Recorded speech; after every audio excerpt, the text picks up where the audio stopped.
ఎన్టీఆర్ బామ్మరిది నార్ని నితిన్ హీరోగా మ్యాడ్ అనే సినిమా వచ్చి సూపర్ సక్సెస్ అందుకున్న సంగతి తెలిసిందే. దీని తర్వాత అతను ఆయ్ అంటూ ప్రేక్షకుల ముందుకు రాబోతున్నాడు. అంజికే మణిపుత్ర ఈ చిత్రంలో దర్శకుడిగా పరిచయం అవుతున్నాడు.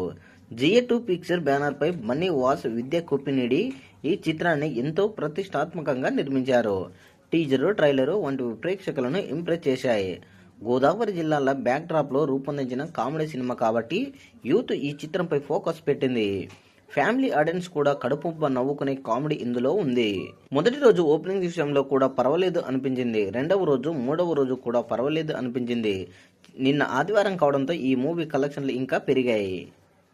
4 రోజుల కలెక్షన్లు గమనిస్తే నైజీరియాలో 1.70 కోట్లు, సీడెడ్లో 31 లక్ష, ఆంధ్రాలో 1.75 కోట్లు, ఏపీ మరియు తెలంగాణ 3.76 కోట్లు, రెస్ట్ ఆఫ్ ఇండియా 0.13 కోట్స్, ఓవర్సీస్లో 10 లక్షలు, వరల్డ్ వైడ్గా 3.99 కోట్లు. ఆయ్ చిత్రానికి 4.1 కోట్ల థియేట్రికల్ బిజినెస్ జరిగింది. ఈ సినిమా బ్రేక్ ఈవెన్ కావాలంటే 4.4 కోట్ల షేరు రాబట్టవలసి ఉంది. 4 రోజులలోనే ఈ సినిమా 3.99 కోట్ల షేరు రాబట్టి పర్వాలేదు అనిపించింది.